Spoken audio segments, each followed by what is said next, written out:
Hola, buenas noches. Qué bueno verlos otra vez. Qué bueno que estén acá. Gracias por seguir con la clase como estamos viendo y vamos a seguir viendo. Estamos hablando de los últimos tiempos.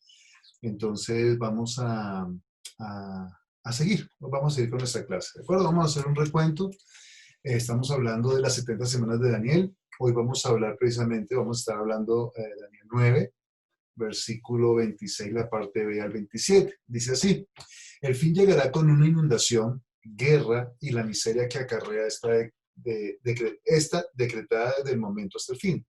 El gobernante firmará un tratado con el pueblo por un periodo de un conjunto de 7, pero al cumplirse la mitad de ese tiempo pondrá fin a los sacrificios y a las ofrendas como punto culminante de todos sus como punto culminante.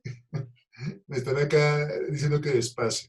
Como punto culminante de todos sus terribles actos, colocará un objeto sacrílego que causa profanación hasta que el destino decretado para este profanador finalmente caiga sobre él. ¿De acuerdo? Entonces, hoy vamos a estar viendo empezando a ver esta semana, vamos a ver qué es lo que pasa en esta última de Apocalipsis. Voy a hacerles un recuento. Ya hemos visto 69 semanas, que son, acá las tengo divididas. La primera semana habla de Esdras y Nehemías, son 7 años, 49 años, perdón, 7 semanas, ¿sí? Después vienen 62 semanas, que son 434 años, que hubo un silencio desde la reconstrucción del templo, ¿sí? Entonces ya llevamos 483 años.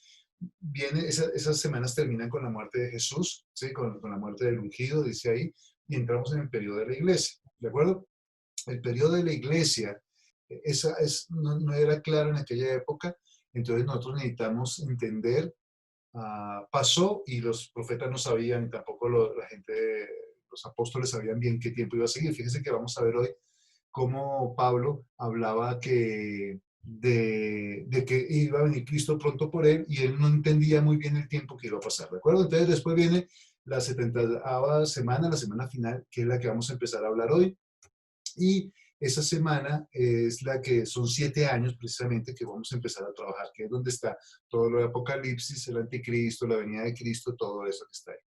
También estuvimos hablando para repasar, vimos cómo han pasado ya 6.000 años, desde el año 4000 al 0. Ahí en Daniel está la profecía de Daniel, 538 a.C. Al 445 a.C. fue cuando se empezó a reconstruir el templo. ¿De acuerdo? Ahí es donde empieza el conteo de las semanas de Daniel, ¿sí? con Esdras y Nehemías. En el año 32 muere Jesús, ¿de acuerdo? En el año 70 vimos que Jerusalén es destruida y después llegamos al año 2000 y viene la gran tribulación. En estos días estamos esperando la gran tribulación. Va a venir un milenio y ahí detrás de la cámara hay un mundito que ese es el nuevo mundo que va a ser Dios después del milenio, cielos nuevos y tierra nueva. Lo vamos a ver más adelante. También estuvimos viendo que esto ya más reducido, el año 32 muere Cristo, viene la iglesia, que es lo que estamos hablando. El día de hoy estamos esperando un avivamiento.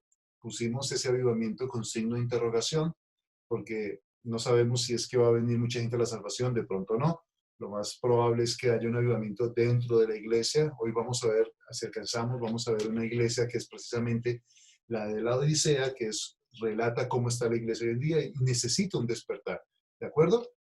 El rapto, no hay fecha para el rapto, que hoy vamos a estar viendo el rapto. Viene esa última semana que se acaba con la segunda venida de Cristo, que es la última semana de la profecía de Daniel, que es la gran tribulación. 3 años y medio es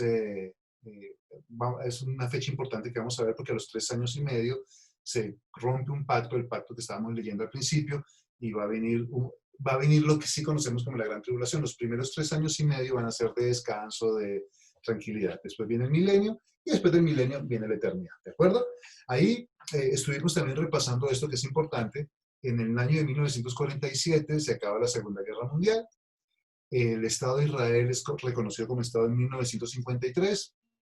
La Guerra de los 6 días en 1967. Este punto es muy importante porque ahí Jerusalén, según Lucas 21-24, deja de ser hollada por los gentiles, ¿de acuerdo? Y en esta profecía, en esto que dijo Jesús acá en Lucas 21-24, dice que Jesús dice que todo esto no iba a pasar esta generación sin que todo esto aconteciera. Y habla de Jerusalén, habla de la desolación, de esa, se me fue la palabra ahora, de la abominación desoladora, de que habla el profeta Daniel, que es lo que el anticristo va a hacer en el templo y lo vamos a estar viendo, ¿de acuerdo? Entonces, eso es importante porque del año 1967 ya se están cumpliendo esos últimos tiempos, esa última generación que son 70 años. Vamos a empezar a ver la última semana entonces. ¿De acuerdo? Entonces viene esta última semana, pero hay algo que hay que entender. Algo sucede para que empiece la gran tribulación. ¿De acuerdo? Entonces, ¿qué es lo que va a pasar en el mundo? ¿Qué va a pasar con las personas, con los cristianos? ¿Qué es lo que va a suceder? Tenemos que entender que algo tiene que pasar para que pueda dar curso esa última semana y lleguemos a la gran tribulación. ¿De acuerdo? Ahí está la imagen viendo cómo las potencias de los cielos caen, las estrellas que dice Apocalipsis. Entonces vamos a entender qué es lo que pasa. Entonces viene algo muy importante. Miren lo que dice acá. El gobernante firmará un tratado con el pueblo por un periodo de un conjunto de 7. Este anticristo que va a venir va a firmar un tratado de paz con Israel, ¿de acuerdo? Eso es muy importante porque es como el inicio de esa última semana de Daniel. Van a venir a hacer un tratado de paz. Miren lo que está pasando en el mundo y algo está sucediendo que estamos apuntando hacia eso. Primero está la economía, debe ser global, ¿de acuerdo? Entonces, la peor crisis de la Segunda Guerra Mundial está sucediendo ahora, según el secretario general de la ONU, Antonio Guterres. ¿De acuerdo? Dice, es la peor crisis económica que estamos afrontando. Ustedes saben que con todo esto de la pandemia, del coronavirus, va a venir una recesión económica. Los estudiosos dicen que nosotros vamos a ver eso más o menos en, a ver qué les digo, de 1 año a 2 años se va a ver realmente la recesión económica. ¿De acuerdo? Entonces, fíjense que la economía es global, la economía, si algo pasa en China, nos afecta a nosotros y es algo muy complejo de manejar. Otra cosa que es importante de entender es que el temor debe ser generalizado, ¿sí? Tiene que haber un temor. ¿Cómo se manejan a las masas? Con miedo. El miedo es la mejor herramienta para manejar a las masas. Les voy a poner este ejemplo que está sucediendo, lo que nos está sucediendo hoy en día. Miren, este dato lo tomé hace 2 días tal vez. Coronavirus infectados hay 5.519.878 y muertos hay 342.836 muertos en el mundo. ¿De acuerdo? ¿Se acuerdan que vimos la población? Ah, bueno, no, la población mundial acá está, en el 2017 eran 7.722.727.000 personas. Eso quiere decir que los infectados por coronavirus es el 0.071% de la población mundial. Y si los muertos son 342, hasta hace unos días, los muertos son el 0.0044% de la población mundial. Ojo, Estados Unidos coloca 100.000 de esos 342.000, ¿no? Entonces, miren lo complicado. Es algo que es muy pequeño. Si yo les dijera que solamente el 0.0044% de la población de su país va a morir, pues, o ha muerto, uno dice, es una cifra demasiado baja para la cantidad de habitantes. Es muy complejo, ni siquiera llegamos al 10% ni al 1%. O sea, no estamos hablando que el 1% de un país como Colombia, que somos 50 millones de habitantes más o menos, si estamos hablando de 500.000 personas, ni el 1% muere por esto. Pero ¿qué han hecho? Han metido un temor para poder manejar las masas y eso es algo que uno ve en la gente, yo les decía a ustedes, cómo la gente tiene temor y tiene miedo de esto y hablan temor, ¿sí? Hablan miedo cuando hablan de estas pandemias. Ojo, esta pandemia, si ustedes han visto cómo se han desarrollado los coronavirus, se han venido con diferentes intensidades y cada vez van empeorando. Lo más seguro es que en un par de años, 2 años, 3 años, venga un virus peor que este. ¿De acuerdo? Este virus realmente no es nada grave para lo que está pasando. ¿De acuerdo? Otra de las cosas que tienen que pasar con este pacto de paz, esto que va a hacer con Israel, es que se requiere un líder mundial. Acá les puse. El ex primer ministro británico Gordon Brown sugiere un task force de líderes mundiales y expertos en salud que actúen como un gobierno global temporal con poderes ejecutivos, ya que esto no es algo que se pueda tratar en un país, dijo. Tiene que haber una respuesta global coordinada. Miren lo curioso lo que dijo Gordon Brown.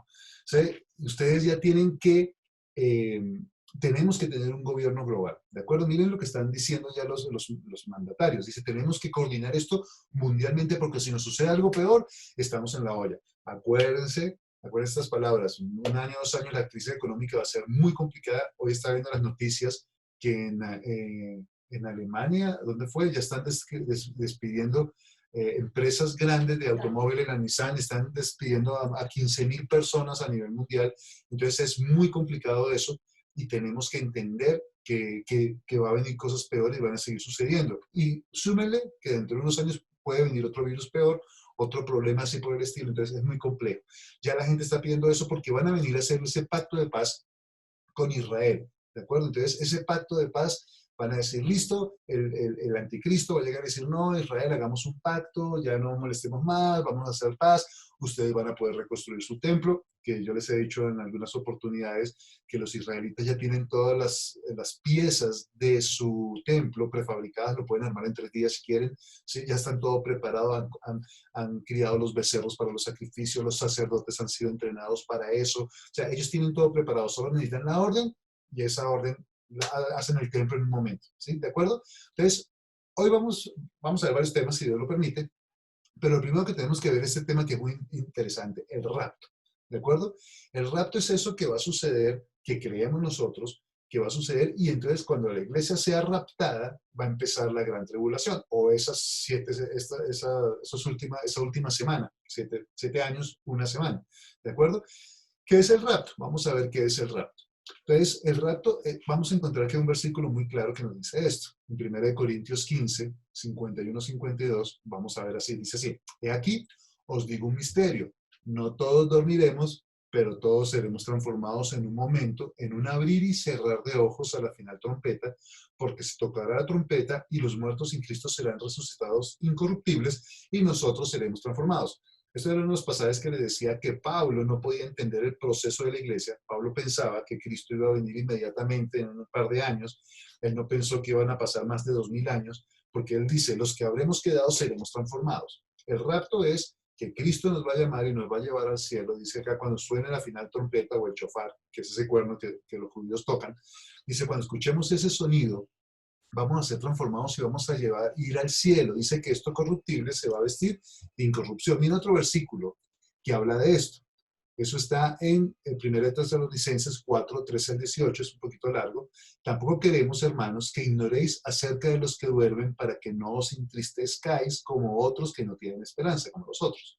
Porque si creemos que Jesús murió y resucitó, así también Dios traerá a todos con Jesús a los que durmieron en él, por lo cual os decimos esto en palabras del Señor, que nosotros que vivimos, que habremos quedado hasta la venida del Señor, no pereceremos, no precederemos, perdón, a los que durmieron. Porque el Señor mismo, con voz de mando, con voz de arcángel, con trompeta de Dios, descenderá del cielo y los muertos en Cristo resucitarán primero.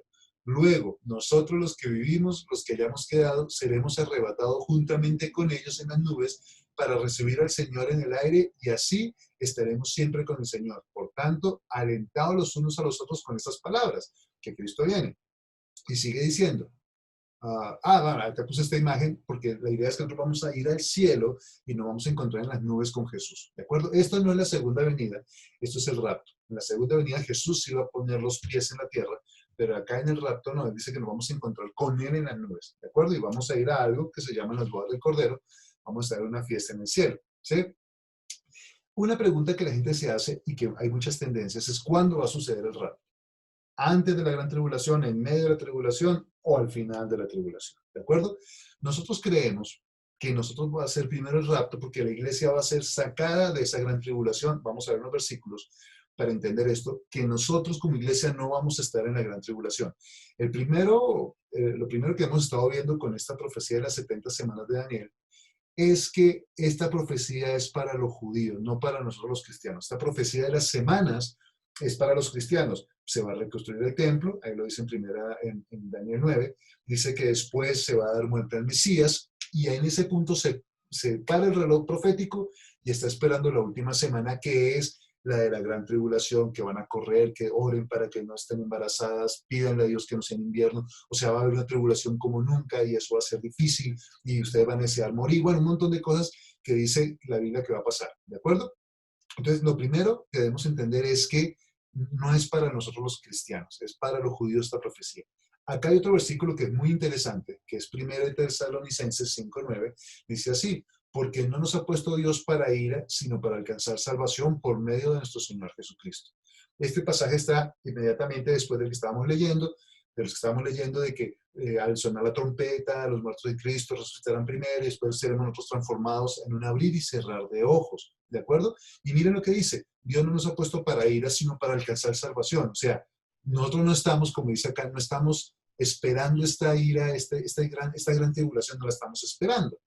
Hay otro versículo que está acá en 2 Tesalonicenses 2, 1 al 12, pero con respecto a la venida del Señor Jesucristo y nuestra reunión con Él, os rogamos, hermanos, que no os dejéis mover fácilmente de nuestro modo de pensar, ni os conturbéis ni por espíritu, ni por palabra, ni por carta como si fuera nuestra, en el sentido de que el día del Señor está cerca.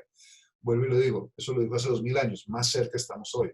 Nadie os engañe en ninguna manera, porque no vendrá sin que antes venga la apostasía y se manifieste el hombre de pecado, el hijo de perdición, el cual se opone y se levanta contra todo lo que se llama Dios y es objeto de culto, tanto que se siente en el templo de Dios como Dios, haciéndose pasar por Dios. ¿No os acordáis que cuando yo estaba todavía con vosotros os decía esto?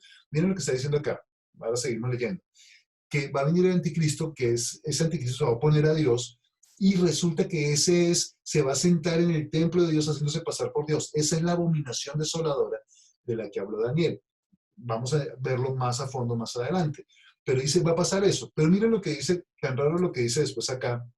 Dice, y ahora sabéis lo que lo detiene, de que a su debido tiempo se manifiesta. O sea, algo está deteniendo que este anticristo se manifieste.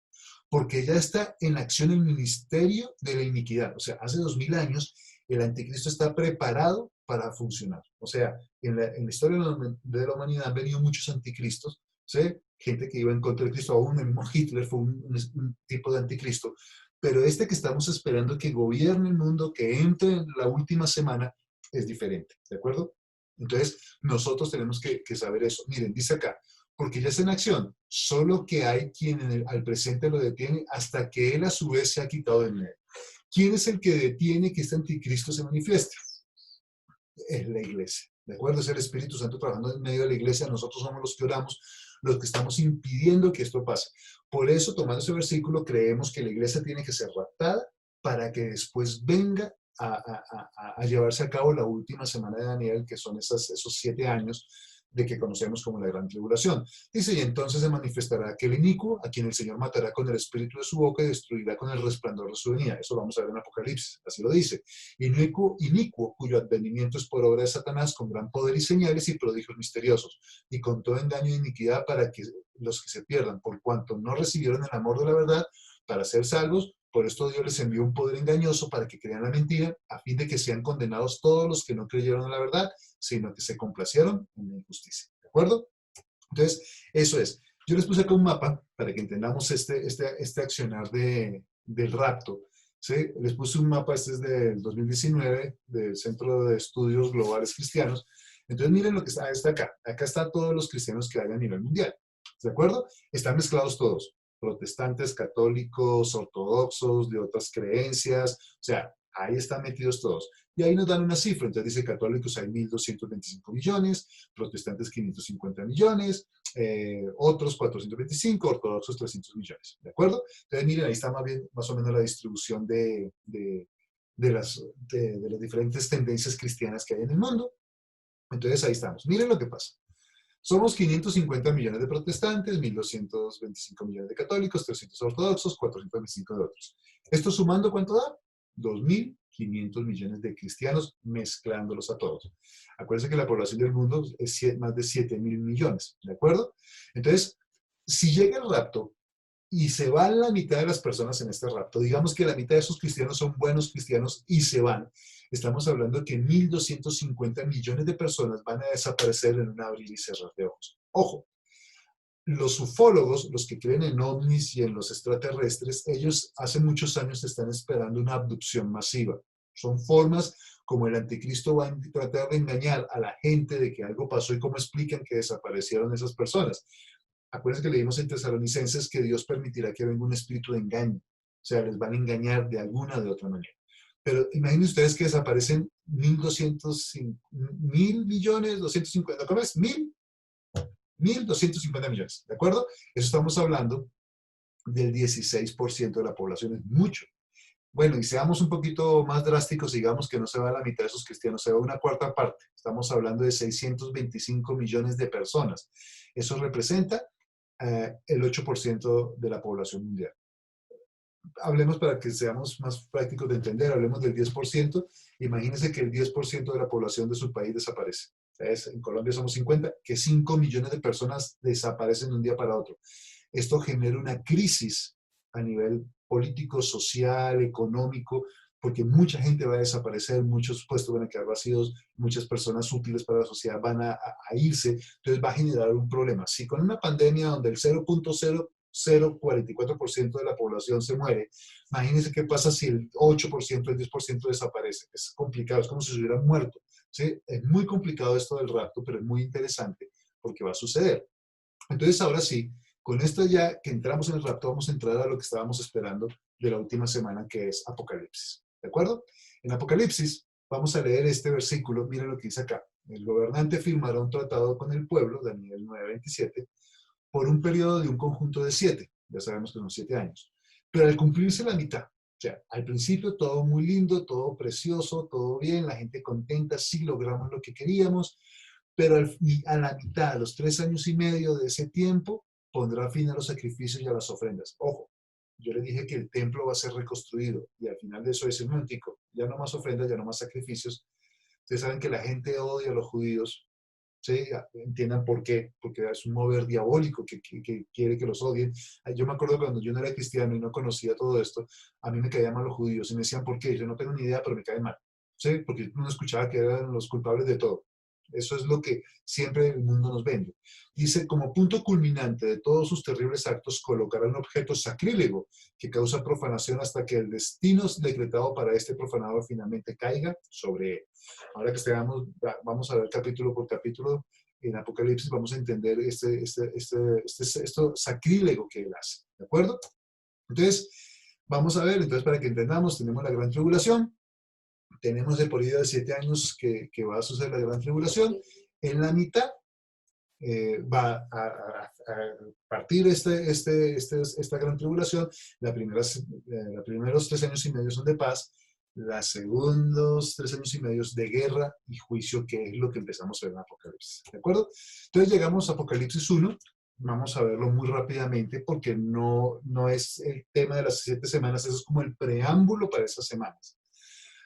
El capítulo 1 habla de la visión, hay un saludo a las iglesias, hay la visión de Jesús, ahí puso una imagen la que más parecida se encuentra, que dice que sus cabezas son como blanca lana, que tiene un cinto de oro en el pecho y está vestido, los pies dice que son como bronce bruñido y está entre 7 lámparas, que después, ahí tiene 7 estrellas en la mano, que más adelante dice las lámparas son las iglesias y las estrellas son los ángeles, es decir, los pastores de las iglesias, ¿de acuerdo? Así se presenta Jesús en Apocalipsis 1 de una forma impresionante, con una voz que parece de trueno, que habla y todo tiembla. O sea, ese es nuestro Jesús, ¿de acuerdo?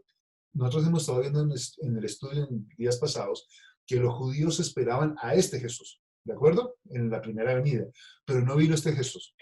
Vino el Jesús, si te hieren en una mejilla, pon la otra, si te van a hacer el mal, si te dicen que lleve una milla, llévala dos. Vino un Jesús que era un poquito contradictorio para ellos, era el Jesús que iba a dar su vida por ellos, ¿de acuerdo? Entonces, este Jesús es el Jesús que estaban esperando los judíos, el Rey, el Salvador, el Mesías, el ungido, el que tiene el poder, el que tiene todo el control en su vida. ¿De acuerdo? Entonces llegamos a Apocalipsis 2:3 y ahí hay algo, está el mensaje a las iglesias. El mensaje a las iglesias es interesante porque viene el nombre de la iglesia, un saludo, una descripción, un consejo y una consecuencia. ¿De acuerdo? Los estudiosos dicen, y es verdad, que tú puedes agarrar estas iglesias y acomodarlas a los diferentes periodos de la iglesia cristiana en la humanidad. ¿De acuerdo? Entonces, en diferentes épocas ustedes pueden acomodar estas iglesias. Para que lleguemos a la Odisea, que es la última, es el tiempo en que está viviendo la iglesia, y realmente cuando lleguemos van a ver que así es como está la iglesia hoy en día, la iglesia cristiana. Pero también pueden agarrar cada iglesia y ver cómo está su condición, cómo están sus vidas, porque cada iglesia tiene una cosa y tiene o algo bueno, algo malo, ¿sí? Solo es complejo, van a ver que muchas tienen cosas que hay que corregir y eso puede ser un reflejo de nuestra vida para que nos salvemos de la gran tribulación. Ojo, si cambiamos estos aspectos, vamos a ver que nosotros podemos evitar esa gran tribulación y podemos llegar a la salvación. Entonces, la primera iglesia es la iglesia de Éfeso. Dice, el saludo es el que tiene las 7 estrellas y anda entre los 7 candeleros. La descripción de esta iglesia de Éfeso dice, yo conozco tus obras, tu arduo trabajo, pero has dejado tu primer amor. Es esa iglesia que no ama a Dios y que ya como que se volvió algo rutinario. Entonces Dios le dice, te aconsejo que te arrepiéntete y haz las primeras obras y o quitaré tu candelero. O sea, voy a quitar la iglesia de ese lugar. O sea, si no hay amor, Dios quita iglesia. Hay lugares donde las iglesias no funcionan, no crecen porque no hay ese primer amor. Entonces Dios quita la iglesia, dice, voy a quitar el candelero de ese lugar. ¿Y cuál es la consecuencia? El que venciere, el que haga las cosas correctas, daré de comer del árbol de la vida. La segunda iglesia que está es Esmirna. Dice, ojo, si tú ves en lo que hablamos en la época, en las diferentes épocas de la iglesia, la de Éfeso es la primera iglesia primitiva que empezó muy bien, muy bien, muy bien, pero después empezó a dejar su primer amor. Ustedes ven cómo la iglesia se empezó a degenerar y a cambiar y a enfriar a través de los años y empiezan a ver es un manejo económico. Eso lo vimos un día en la historia de la iglesia, ¿sí? Y entonces ustedes pueden ir acomodando las diferentes etapas a la iglesia. La segunda es Esmirna. Dice el primero y el postrero, el que estuvo muerto y vivió, es el saludo. Siempre el saludo tiene que ver con lo que pasa y con el premio que va a dar. Después lo pueden ver con tiempo y analizarlo. No nos vamos a detener mucho en esto. Dice, yo conozco tus obras y tribulación y pobreza, pero eres rico. Es una iglesia pobre, ¿de acuerdo? Una iglesia que no tiene los recursos, pero quieren a Dios y quieren salir adelante y se esfuerzan. ¿Cuál era el consejo? No temas lo que vas a padecer, sé fiel hasta la muerte. Habla de 10 días, pueden ser 10 años. O sea, Dios se le acerca a sí mismo y le dice, es una iglesia que no tienes una pobreza material, pero espiritual es fuerte y vas a sufrir. Hay gente que sufre y es difícil. Y dice, pero al final el que venciere no sufrirá daño de la segunda muerte. ¿De acuerdo? La tercera iglesia es Pérgamo, ¿sí? Dice, el que tiene la espada aguda de dos filos, es la presentación de Jesús. La descripción es, moras donde está el trono de Satanás y retienes mi nombre, pero tiene su problema. Acepta la doctrina de Balaam y de los Nicolaitas, ¿de acuerdo? O sea, fíjense que en esta iglesia ya hay una mezcla. Dice, listo, no, tú estás en un lugar difícil, has retenido mi nombre, pero has permitido que se permee, que has permitido que otras doctrinas entren. Balaam lleva a la gente a adorar ídolos. Los Nicolaitas, algunos estudiosos dicen que son los de la nueva era, ¿sí? Pueden ser estos o bueno, hay varias formas de ver los Nicolaitas, ¿de acuerdo? Pero era una doctrina que estaba errada. El consejo es, arrepiéntete o pelearé con la espada de mi boca, ¿de acuerdo? Acuérdense, miren que el que tiene la espada se presenta con el de la espada de dos filos, y la consecuencia es, el que venciere, le daré de comer el maná escondido, la piedrecita blanca. La cuarta iglesia es Tiatira. Esta es una iglesia bastante compleja. Dice, Jesús se presenta como el que tiene ojos como llama de fuego y pies semejantes al bronce bruñido. La descripción es, dice, yo conozco tu obra, amor, fe y servicio, paciencia, pero toleras a una mujer llamada Jezabel. Por eso puse esa imagen acá. Tú toleras a una mujer llamada Jezabel que lo lleva a mis hijos a fornicar y está enseñando un montón de cosas, ¿sí?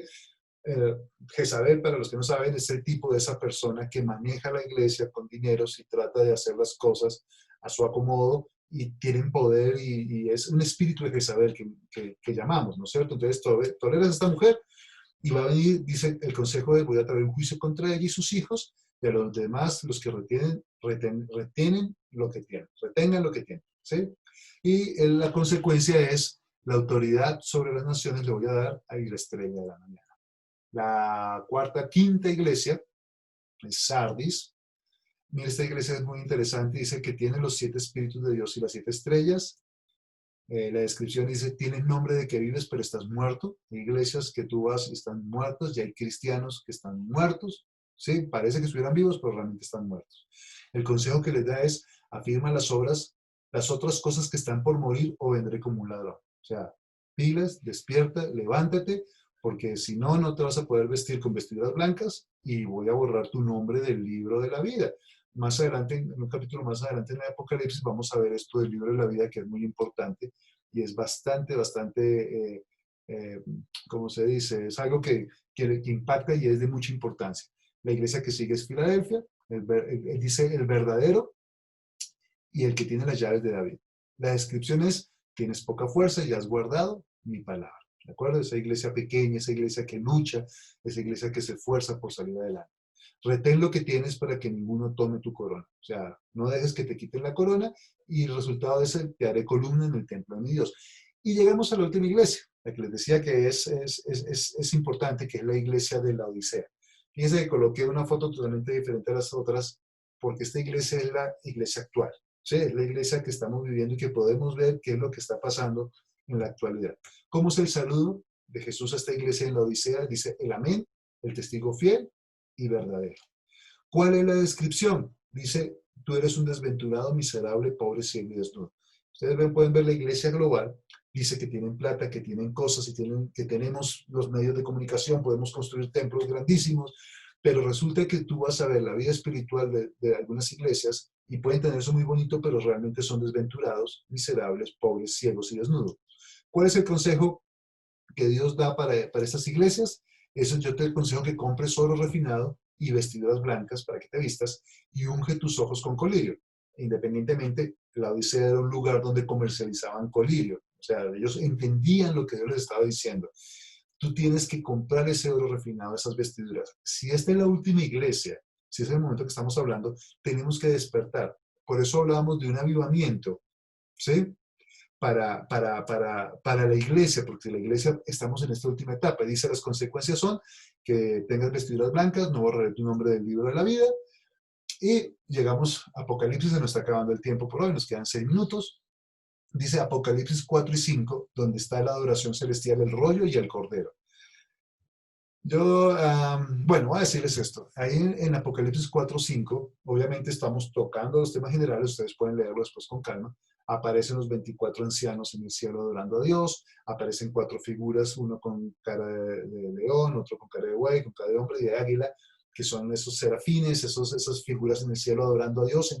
En el trono aparece un trono donde aparece el Padre, Dios, sentado, y en la mano tiene un rollo con 7 sellos. ¿De acuerdo? Estos 7 sellos que están ahí en la mitad, son los que vamos a empezar a ver, que esos son los de, cuando lleguen los 3 años y medio y se corte ese pacto, va a empezar a venir esta gran tribulación. Se va a acabar la paz y van a empezar a suceder un montón de cosas. Ahí dice quién es el digno de abrir el sello y hablan de un cordero con 7 ojos y 7 cuernos. O sea, son figuras muy complejas que uno dice, bueno, ¿cómo hace busqué una imagen que se viera medio bonito, pero un cordero con 7 ojos, uno dice, wow, es como raro, es como deforme. Pero es todo símbolos de lo que es Dios, símbolos de sus espíritus, símbolos de todo lo que Él hace. ¿De acuerdo? Entonces, Él es el digno de desatar los sellos. Y eso es lo que vamos a empezar a ver ya en la próxima clase, que son los sellos. ¿De acuerdo? Entonces, estos sellos son los que empiezan los juicios realmente, esos juicios complicados de esta semana, de estos 3 años y medio, son solamente 3 años y medio de la gran tribulación. ¿De acuerdo? Estos son lo que vamos a empezar a ver, este tiempo de primero de paz y después viene ya este último. ¿De acuerdo? Vamos a dejar ahí. Vamos a terminar porque el tiempo ya se nos está acabando. Quedan 5